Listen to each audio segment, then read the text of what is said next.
What's up, y'all? Y'all are listening to Living Corporate's flagship podcast.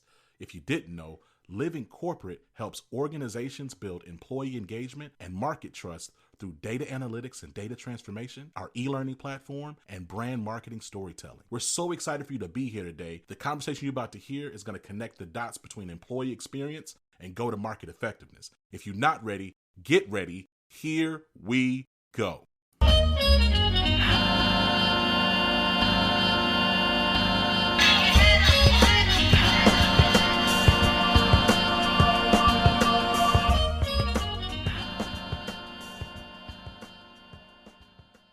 Stef Macini, listen, it's interesting because we've had Damien on really kind of talk about more high level this partnership, the Living Corporate, and this campaign the Living Corporate is supporting with Intuit to support talent attraction and really just brand amplification of its leaders. And that was really like more level setting. I would say this is more like our real inaugural kickoff of this campaign. And I'm just really excited to have you here. For those who don't know, we're going to have a little wrap around this, but I'm going to say it anyway, because who's to say people running around, they might be listening to this while they walk in their dog or probably typing up some TPS report. So I'm going to just say it again anyway. I'm really excited about the relationship that Living Corporate has with Intuit, and I'm excited with Intuit. All right. And I'm really excited about this conversation. Stef, how are you doing? I am great. Thank you so much for having me here. I'm excited about Intuit as like this huge brand. Like there's certain organizations out there that feel like it's like you kind of understand a piece of what they do, or you might understand like a product or a service, but like it sometimes can be conceptually hard to wrap your arms around them. You know what I mean? So I think about like Nike or Visa and Intuit. Like, so talk to me about why Intuit, like when you joined, and then why Intuit now? Okay. Well, it's interesting because I feel like Intuit is a bit of a best kept secret almost in some ways, because people know our consumer facing brands, but they don't know the overarching brand at the top. I think that's the mission that we need to sort of help people understand, is that Intuit is this amazing large corporation that oversees consumer brands from TurboTax and Credit Karma, who are, beloved brands in Canada. And then on the business side, we oversee MailChimp and QuickBooks. And so everybody knows these household brand names. And the organization overall is just an incredible place. And I think why Intuit when I joined, I think we were talking about this, and maybe you thought I would joke around about not saying it out loud, but I'm gonna say it, which is when I interviewed for the job, I wasn't 100% sure because taxes sounded a little boring and stiff, and I'm not that kind of girl. But when I interviewed with one of the leaders, she said, you got to buckle up because this business is like riding a rocket ship strapped to the outside. And I was like, oh my God. And so I would say that in general, Intuit is an adventure.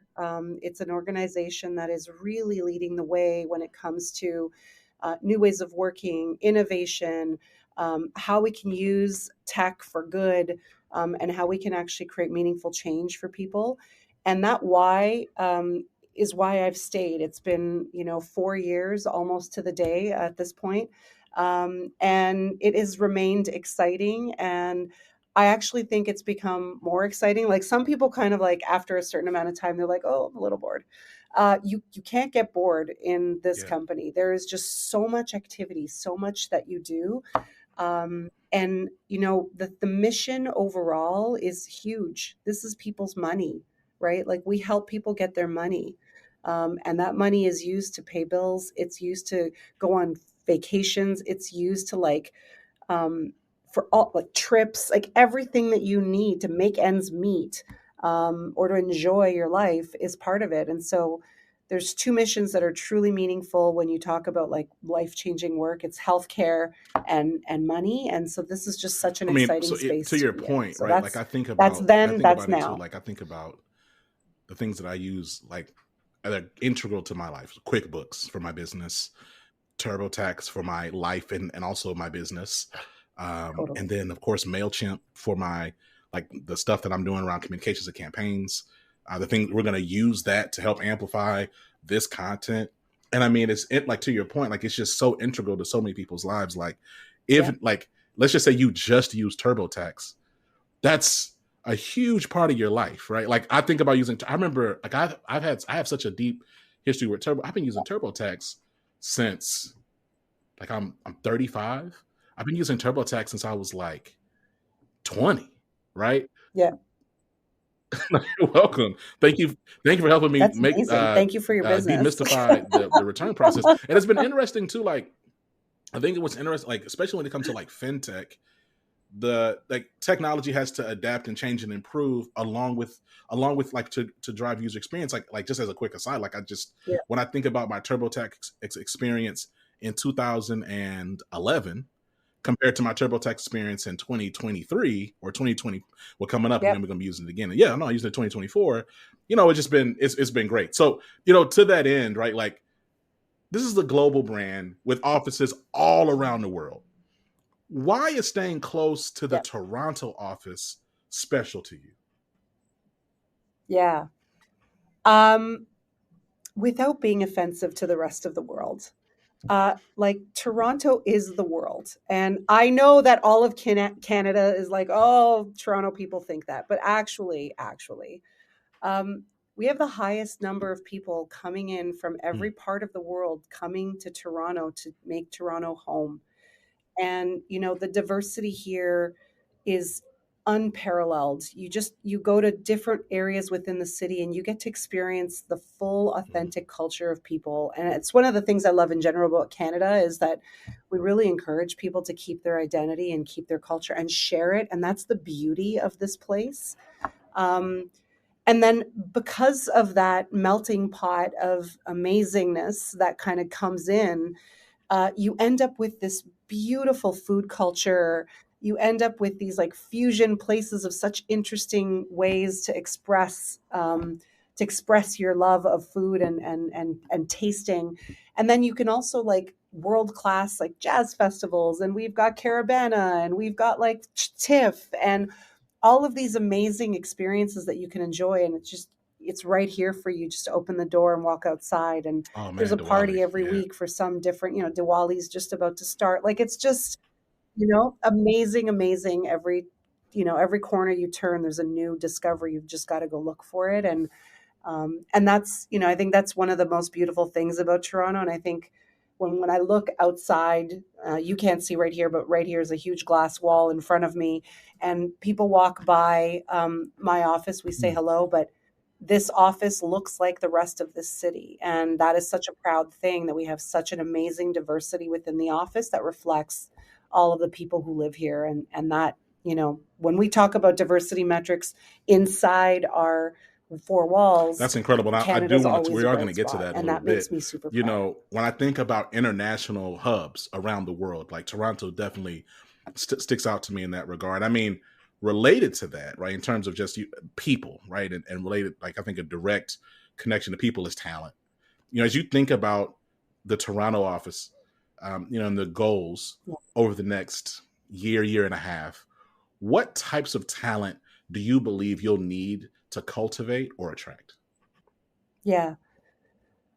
So there's two ways to answer this question. I would say there's always going to be like the skills profiles, right? So Canada has been named a strategic site or strategic growth site for our engineering talent. And so we're out there, we're going to start hiring engineers and all of that stuff. But beyond that, we're one of the only places globally that has all of the brands housed right here, where we've got go to market teams, engineering teams, Mm-hmm. for every single one of the brands that we represent. That's unique. Not all of the other offices across Intuit have that experience. And so that means that there's a plethora of roles and things that, we would look for. But but really beyond role, I think it's not just the role, or really what the role is, the focus is really more about people who are engaging and curious, and people who are excited and ambitious to solve really big problems, people who are like innovation focused. And those are the types of people that, we want to meet. There's so many opportunities. I was speaking to somebody yesterday who had reached out about a sales role. We don't have sales roles on the consumer side, but I connected him right away to somebody on our small business and business group side, because there's so many things that are shifting and changing here, that there's always the type of people that are curious and engaged to connect with somebody else and network and It's really get interesting into to the that point. organization When and I find a think meaningful place about for yourself. the landscape of work in tech today, right? I think Intuit and scant few other organizations are growing. And like to your point about, okay, Toronto being like a strategic growth site, like it's a place where we're trying to, again, like we see and we understand where we're going and its expansion, its growth. I was curious about that, and like what you just described with the talent profile you're looking for. It's curiosity, innovation, like almost like an entrepreneurial mindset.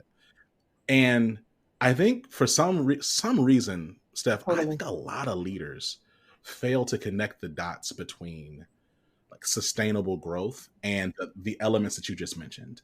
So oftentimes, and like just in Mm, my own little experience, right? yeah. Like I think so. I've been in corporate America now for 14 years, almost 15 years, and so often growth and innovation and curiosity, those things are kind of like bucketed in the experimental kind of like risk taking bucket, like, hey, you know we have a little extra cash to spare, or we're in times of plenty, so we have the ability to take these Yeah. risks and be innovative. We take, like, it's not seen as a critical growth lever, right? So then when times get tough, or there's economic uncertainty, or people want to kind of double down, what they do is they trim off all the innovation, and they go back to 10 and 2 on the steering wheel, and they say, we're going to stick to the things that quote unquote work.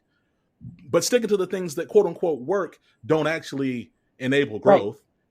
It may not even keep you flat, because flat is Nope. not flat. Flat is decline. You know what I'm saying? Yes, I do.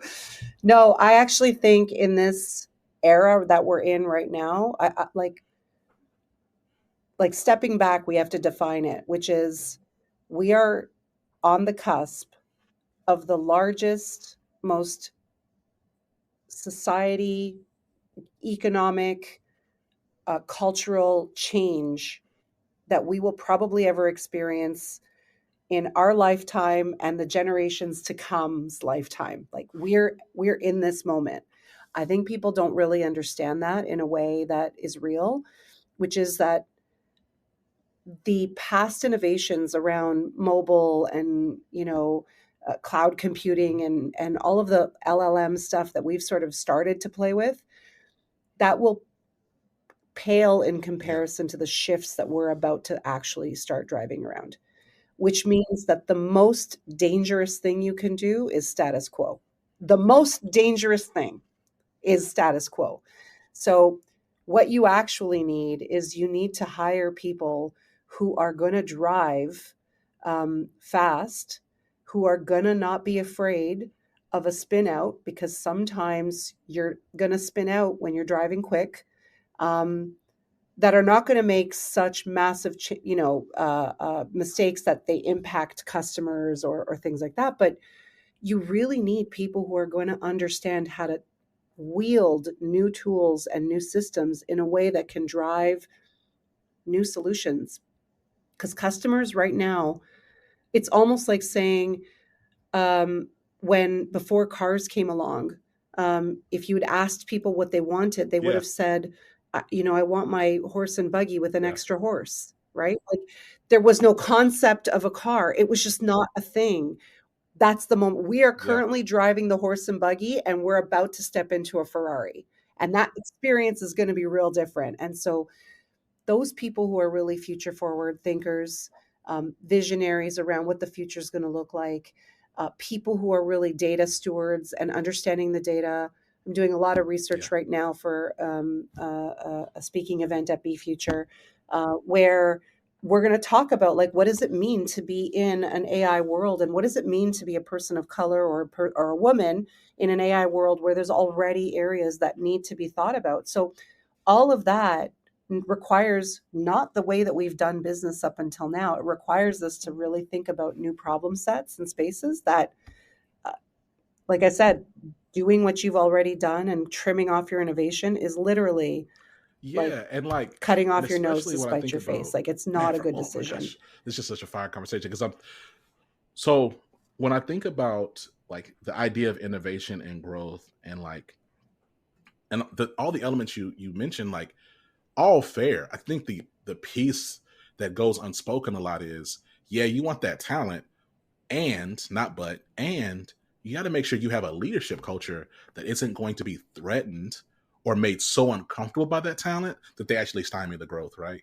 So you bring in all these people who are talking in language, talking in frames Yeah, that yeah, you haven't even considered, because you're absolutely right. Like the idea from a horse to a car is wildly different, right? It's like if that's like if you went back to hmm, like um the 1600s and someone saw a rocket in the sky, they would be like, well, how much, like they were like, well, how much steam did it take totally. You wouldn't even know what that to was. get that right? And it's like, no, it's not the same, right? And like to your point, it's like, no, Totally. it's gonna be a whole different world. Like like it's, I Yeah, believe it's going to be critical to have a leadership culture, and not only the world that you're describing for Intuit, but just the world of work period, yeah, that is willing to challenge and understand, challenges very existing and maybe from certain perspectives proven premises, so that growth can actually happen.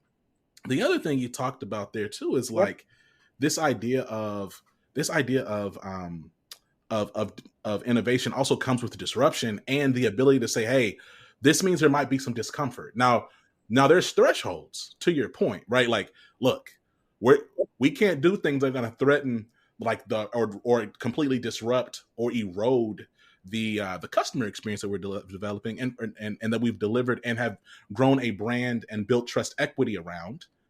At the same time, we need to make sure there's thresholds, because we may end up getting yep. closer to those guardrails than we ever have before. And we have to be at peace with that if we want to actually grow. I have yet to see an That's right. organization, and it's so funny because That's right. now coming out, looking back at it from 2024, I think about 2022 and 2020 and parts of 2024. But let's look at like 2022 to now. A lot of those organizations that were publicly traded or that were experiencing a certain degree of success that said, hey, we're really going to just kind of drill down and focus on the things that work or the things that help us win and get back, quote unquote, focused. I would love to have a discussion a separate time or somebody to show me where those organizations are now. I wonder, are they still leading the pack as they were before? I don't, right? you know, you talked a little bit earlier about, and Right. you continue to talk about it, about like representation and diversity, the diversity of Toronto, the diversity of the Toronto office. Mhm. It's interesting. Like, there's a Yeah. lot of talk from like some influence, conservative talking heads and political heads about doing away with I've DEI, heard it. right? And that DEI is dead, and whoever, Chelon Tusk might have been Yep. saying something about, I don't know, I don't really keep up with him too hard, but you know, I think there's a difference in between what the big talking heads are saying and what employees on the ground actually need.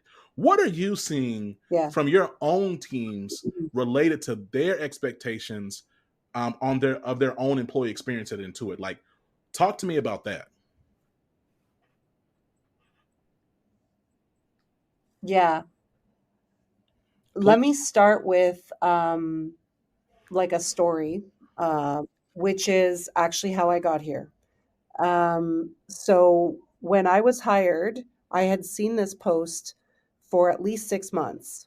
And I had been interested, but I wasn't, I was like, they're probably Mm-hmm. looking for something else. They're looking for somebody. It was a lack of confidence on my part, which is honestly a typical Mm-hmm. female response, which is, I mean, I had it. That's the truth. I reached out to a friend who worked here. She said, the leader is amazing. You should really, you know, reach out to him. So I reached out to him. We hit it off, A for A, get hired. He tells me later, you know, the only people who were applying for this job were men. And I realized that I was never going to actually get to a place where we would have diversity on the team unless I had at least a few women in the pipeline to consider. And so I wasn't going to move to an A for A, which is our interview or assessment process for hiring people on, unless I had at least two women out of four in our model. And so it was a 50-50 weighting. And then it was all about, like, of course, may the best person win. Um, but you have to insist on a level playing field for people to just get their foot in the door.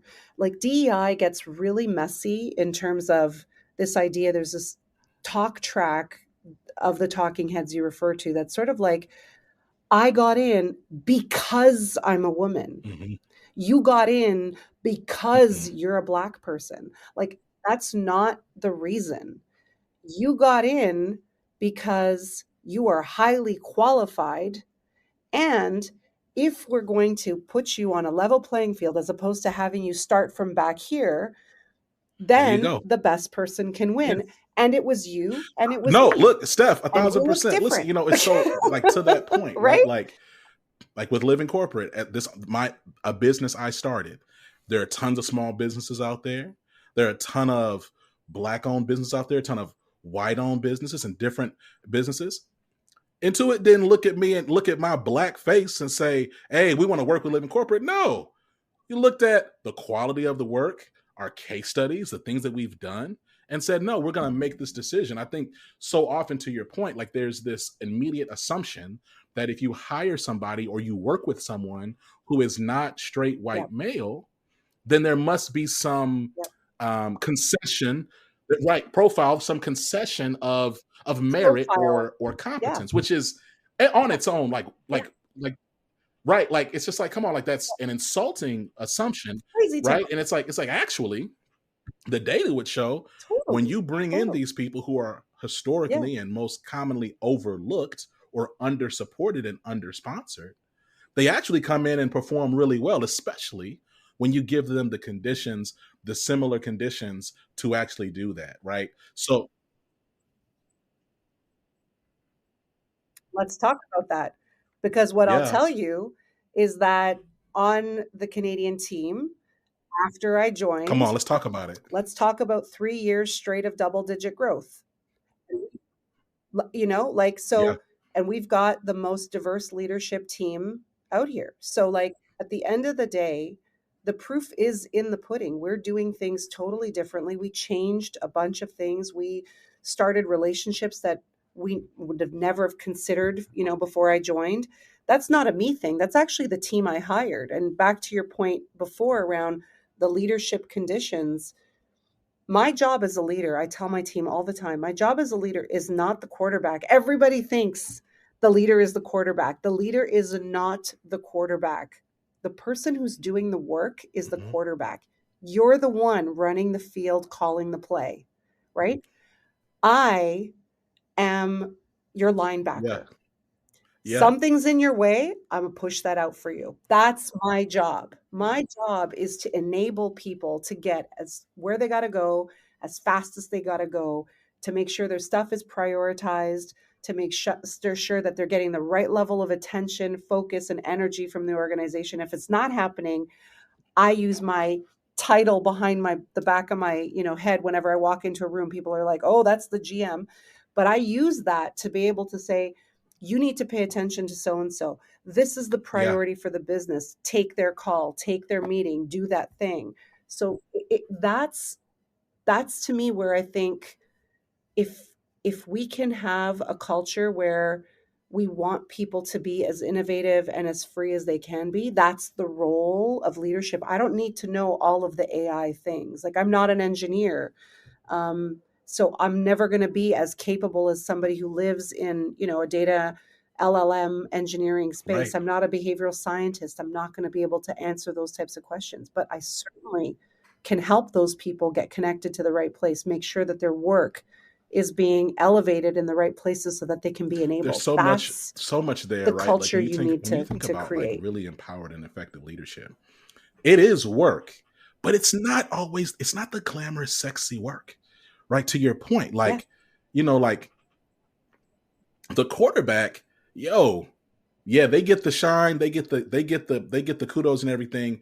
But like to your point about the other positions, a lot of leadership, real good, it's the blocking, right? It's the creating space. It's linemen. Linemen typically don't totally. get come up on the podium after you win the game, but they do a lot of that work. And to your point, and so you're right. Like so much of that, like you Yeah, come into a room, it's the leveraging of your position, your title, your voice, your influence, your capital to then create space for these teams, especially the Toronto office, especially those that are diverse, so that they actually can be successful. totally. There's conscious and unconscious biases out there.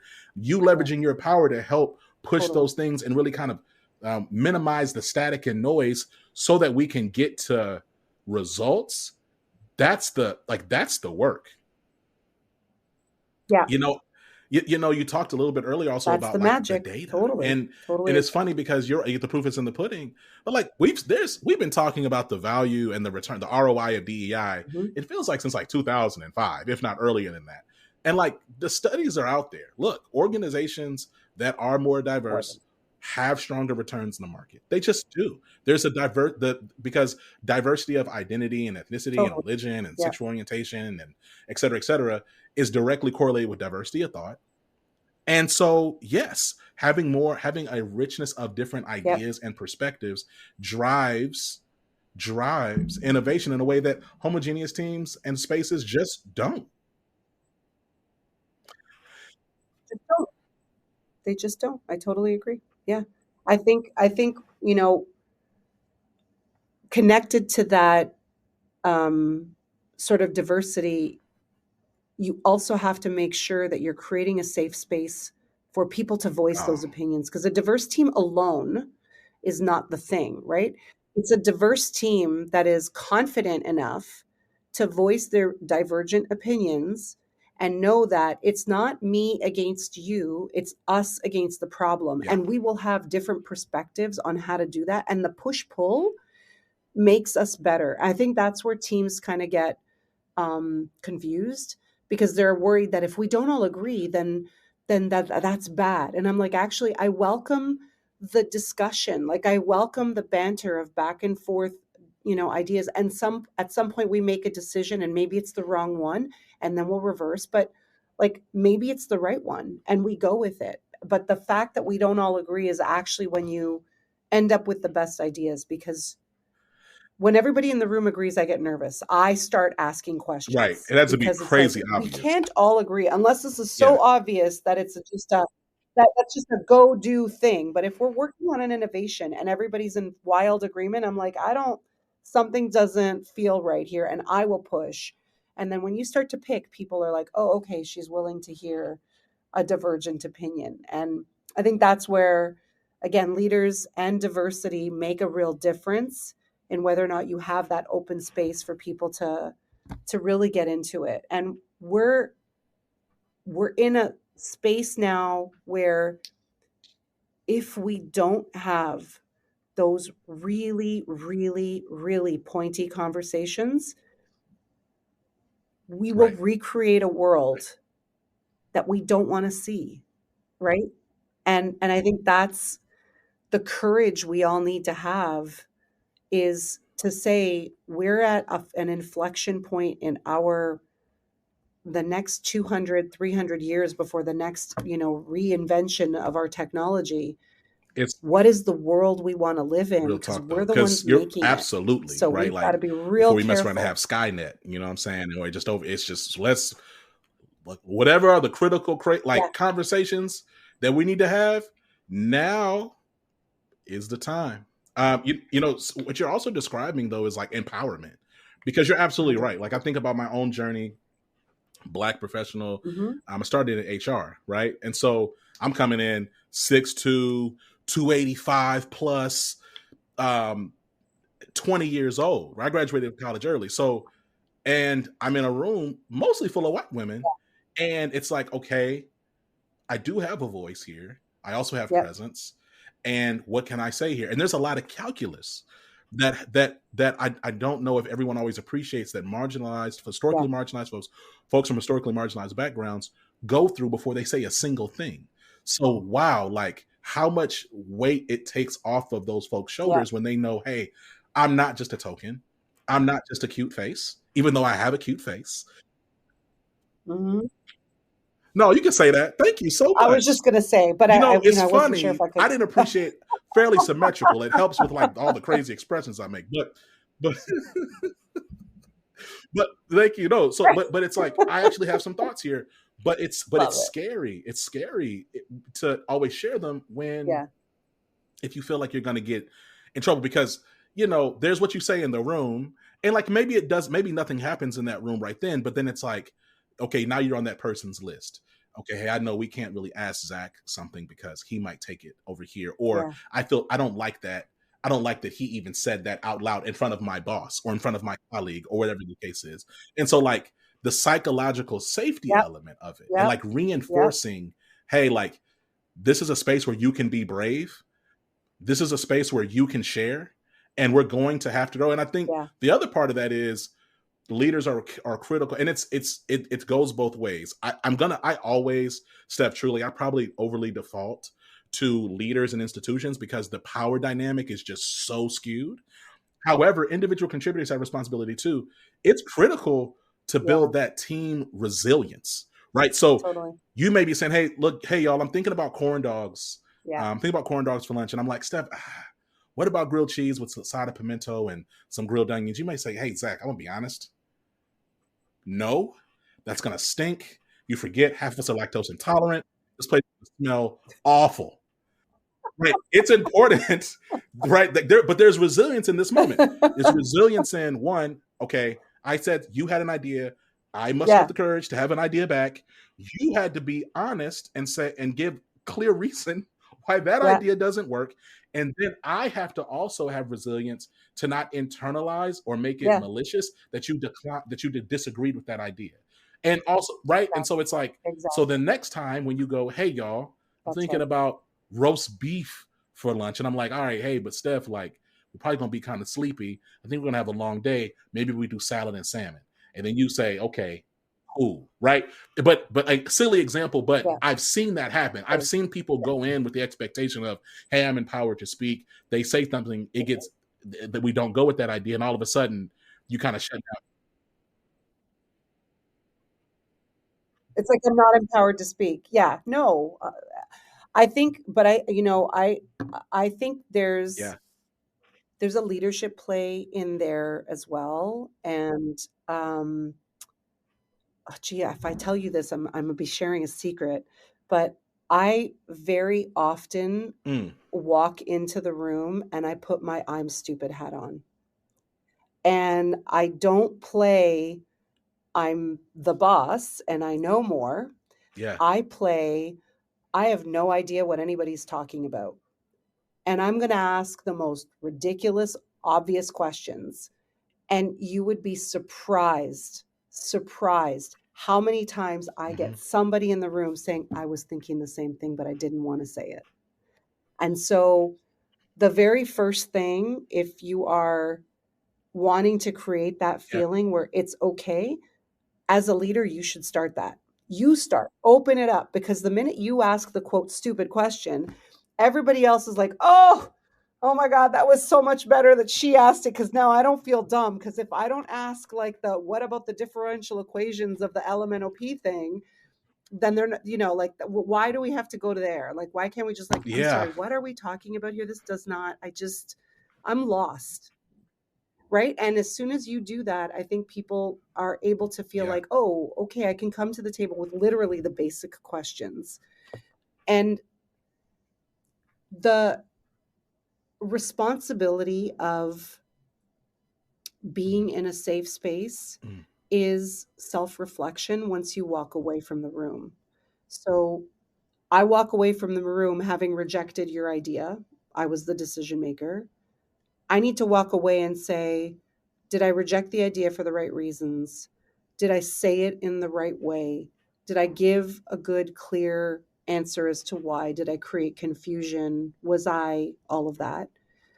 And if I didn't do it in the right way, then I would go back and say, hey, let's connect. Did you understand? Can we talk about this? Mhm. O- Opposite that is you walked away, right? You were rejected. You didn't get the answers or the resolution that I thought I provided. And you come back and you say, you know what, Steph, I disagree. Like, can we talk about this? And I had somebody do that literally a month and a half ago, where I gave, a clear directive, and I said, we didn't meet an expectation here, here, and here. Um, and then he came back to me privately and Mm. he's like, it made me feel like this when you wrote this. And I felt this way and this way. And I was like, first of all, thank you so much for your courage to share. That means I'm doing the right thing and creating safety for you to say that to me. So I appreciate that, A. And B, here's what I meant and how I reflected it. Here's how I think I can address your concern, how I can fix the area that you feel hurt around. Does that meet your need? Right? Does that solve it for you? And he came back with, yeah, that really does. Thank you so much. And like, how easy would it have been for him to walk away and be like, Right. Right. Right. she's And, not the and you nicest know what you person, just described also though, like, and right? like I'm gonna do like a fourth wall break, right? Because this is like living corporate into it, campaign, da da da. But I'm gonna break, I'm Yeah. looking to break fourth wall here. Listen, y'all leaders who are listening to this and you want to roll your eyes or be like, that's not realistic. I'm telling you, that's why you're gonna fail. I'm telling you now, you're not going to continue to succeed if you don't internalize what Steph just said. That is not only the present of work, that's not going to change, right? Being available and communicative and strategic in how you communicate, pre and post decisions that you make with your team, if you want to retain that talent. Now, look, if you like burning money Yeah. by having to keep your door open and having to continue to rehire talent, and or losing money by the talent that you brought in at this number being disengaged and performing at a different level that you maybe not don't even recognize until it's too late, then by all means make your decisions, walk over people, and don't listen and don't pause Yeah. and be reflective about your decisions. But I'm telling you something, this goes into really this next thing about work, like this era of work. It feels different, right? And so, and I say that because Steph, like, so Yeah. again, like I entered the workforce 2010, 2011. And I remember when I came in, and I worked at an energy company, and I was working at an energy company, but my first job was actually at Target. I was an HR manager, like at a store, and so but at both of these roles early because Yeah. I was 20, I was just about to turn 21, and so I remember they were talking to us about, hey, here's your career ladder. You're going to start as an executive team leader, and then you're going to go to this other department, then you're going to become a store manager, then it's district support, then district. But the point is that when you came into a job, Yeah. you had like you could easily see, based on what HR and leadership communicated to you, could see a roadmap of at least 5 to 7 years. Okay. And like even saying that out loud Yeah. Yeah. sounds so like it sounds alien to me. Like it sounds alien coming out of my mouth. Organizations used to have these long-term development ramps. Mhm. It doesn't mean everybody made it, but there was an intention and a plan to take you through like an actual path. Um, it Yeah. Yeah. technology, economic pressures, a variety of other factors. They've shortened and changed that talent life cycle, right? Like I think that we've gone from looking at employees as like long as stars, but still like develop, but projects that we're gonna eventually kind of grow into leadership.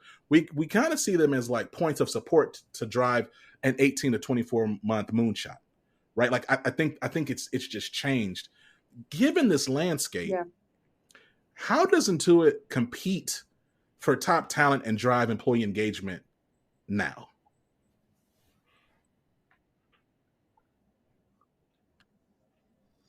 There's so many layers to this question for me because, you know, there's the easy answer, right? There's the pat answer would be, well, of course, we compete using talent and perks, and we offer stocks, and we've Mm-hmm. got a great Mm-hmm. environment and a cafeteria with free coffee, all that. baseline, whatever, who cares? Mm. Next. I actually think it comes down to values. Um, and there's the values that sort of companies print on the wall. And then there's the values that a company lives that you Mm. see, and those values align with yours. And I think that's actually, you know, Mm. what is actually a competitive differentiation for us. You know, the work that we do around integrity, around courage, around being better together. Those are all pillars of what we do. Um, it's a DNA that's within the organization that everybody just lives and breathes. And this is a 17,000 person company globally. And I've worked in significantly smaller Yeah. companies where that is not the DNA, and you would have expected it to be. So, for such a large organization to place such a high value on some of these, I think, really ethical principles keeps a lot of people here that are really in tune with, this Yeah. aligns with what I'm doing, with what I want to be, and how I want to use my talents. Because I don't think of career building or careers Mm. um, in a linear fashion anymore. I used to. It's a jungle gym, and you start on the monkey bars, and then you go over to the thing where you flip, and then you go slide down the slide, and then you run back up at the top and you jump off the pole. Sometimes you fall. I fell off the jungle gym, landed on my neck, and couldn't breathe for a few minutes. Those things happen, right? Like, it happens in your career too. So, like, the question here is really, how do you view your career? And I actually flip the conversation around, how does Intuit compete. I actually think it's, we compete by hiring the best talent, and then as a leader, my job is to continue Yeah. to put things in front of you that are going to keep you excited and motivated to stay here. Because baseline is this 24 to 48 month cycle that is possible. But success for Intuit looks like you build your career here over the long term because you're excited about what you're doing. It's aligned with your values. And the work that we're putting in front of you keeps you engaged and excited, and you're learning. And there's so much more that you can do. And you have so many more things to, to deliver against. And the work that you're doing, you put out into the world, and it solves for all Canadians. Right. Like, everybody's got to file their taxes unless you're like 12. But, so, like, everybody needs this service. And so your impact is huge. It's not just like a fraction of a half of a number of people that kind of, are working on this thing. So I think that to me is, a real unique differentiation. And Canada, within the Mm. context of Intuit, operates kind of like a startup here. Like, we're a smaller team, we are a smaller division. It comes with its pros and cons in that regard, but we're backed by this large organization that has this, amazing infrastructure to help drive our success. And so I think Yeah. that's massively You know, different than, to your some other point around even organizations thinking that about are careers in out this there. linear fashion. I was talking to another executive. This was years ago. We were talking about the idea. I think the career ladder. I think even that terminology is pretty dated. Yeah, it's a bit off, right? I think it's more like a career lattice. Kind of on. Like there's there's other ways you go, right? It might be Mm, diagonal, it might be horizontal, it might be there's other things that happen, and I think from a talent totally. perspective, it's important that organizations they see themselves off like that that they have a lattice, there's space for the talent that you bring in to go, and then also to be transparent and honest about the fact that your lattice exists in a larger lattice tapestry, right? And so, like, it might mean that the talent you brought in That's 2025 is here through 2026 and 27, but maybe they go somewhere else, but that your lattice is such that they can still boomerang and come back maybe when the stars align again and there's things in value alignment and strategic and priority alignment again. And that's okay too, right? Totally agree. Totally agree. I think that's actually really important in terms of helping people understand. I would Right. offer that they don't even need to leave the organization to get that experience. Like, we have two different business units. One is focused on consumer, one is focused on on businesses. You could switch over, to the other side of that, coin. You could switch from TurboTax into Credit Karma work. You can switch in for, so you're staying still within the same division.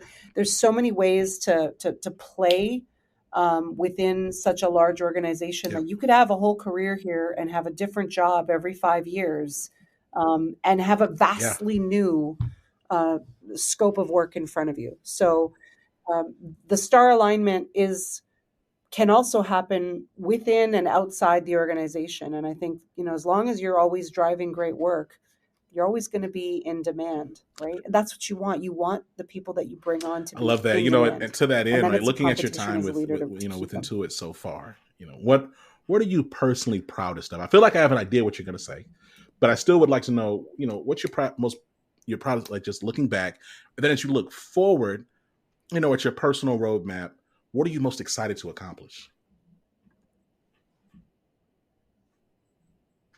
Yeah.